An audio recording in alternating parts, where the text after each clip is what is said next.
मंत्री बड़ा या अधिकारी, इस जंग में आरजेडी और जेडीयू के बीच तकरार बढ़ती जा रही है। विपक्षी एकता की दूसरी बैठक से पहले जेडीयू और आरजेडी आमने सामने नजर आ रही है। मंत्री वर्सेस आईएएस में तकरार से दोनों दलों में जुबानी जंग बढ़ चुकी है। 2024 में होने वाले लोकसभा चुनाव से पहले विपक्षी एकता की दूसरे राउंड की बैठक से पहले एक तरफ जहां महाराष्ट्र में शरद पवार के एनसीपी में अजीत पवार की बगावत से बड़ी टूट हुई, तो वहीं दूसरी ओर बिहार में भी जनता दल यूनाइटेड और आरजेडी के बीच मंत्री और आईएएस अधिकारी के बीच झगड़े को लेकर के तनातनी पैदा हो गई है।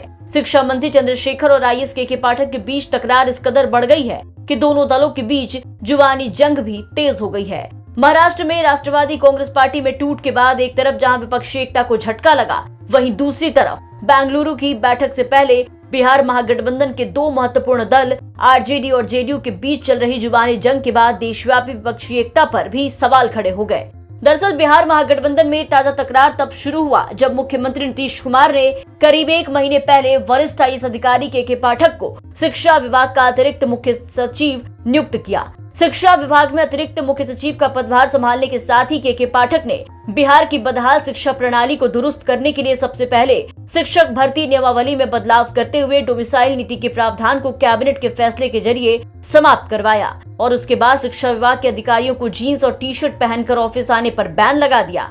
माना जा रहा है कि के पाठक के इस फैसले से आरजेडी कोटे से आने वाले शिक्षा मंत्री प्रोफेसर चंद्रशेखर नाखुश थे। के पाठक के रवैये से नाराज होकर शिक्षा मंत्री के निजी सचिव कृष्णनंदन यादव ने 4 जुलाई को मंत्री जी की ओर से एक शिकायत पत्र के पाठक को लिखा और उनके कामकाज के तरीके पर सवाल खड़ा कर दिया।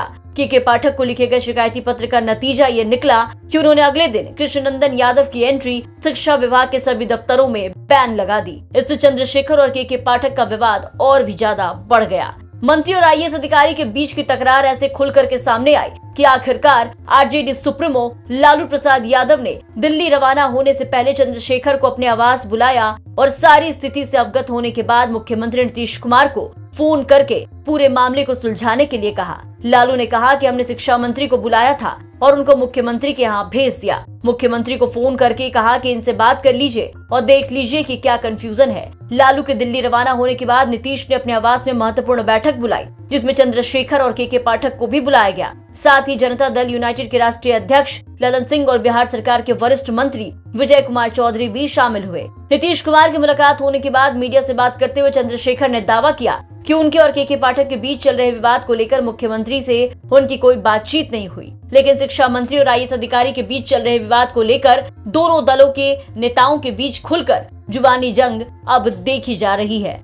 दिलचस्प है कि 17-18 जुलाई को बेंगलुरु में विपक्षी दलों की दूसरे राउंड की बैठक होनी है। उससे पहले बिहार में मंत्री बनाम आईएएस अधिकारी की तकरार को लेकर जनता दल यूनाइटेड और आरजेडी में तनातनी देखी जा रही है। इससे पहले 23 जून को पटना में विपक्षी दलों की बैठक हुई और कुछ दिन बाद ही पूर्व मुख्यमंत्री जीतन राम मांझी ने महागठबंधन को बड़ा झटका दे दिया जब उनके बेटे संतोष मांझी ने नीतीश मंत्रिमंडल से इस्तीफा दे दिया और उनकी पार्टी हिंदुस्तानी अवाम मोर्चा महागठबंधन से अलग हो गई। जीतन राम मांझी और संतोष मांझी ने आरोप लगाया कि नीतीश कुमार उन पर हिंदुस्तानी अवाम मोर्चा का विलय जनता दल यूनाइटेड के साथ करने के लिए दबाव बना रहे थे, जिसके विरोध में उन्होंने फैसला लिया।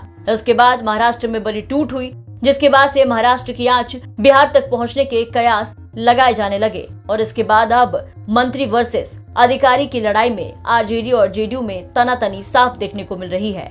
पटना से रोहित सिंह की रिपोर्ट, बिहार तक।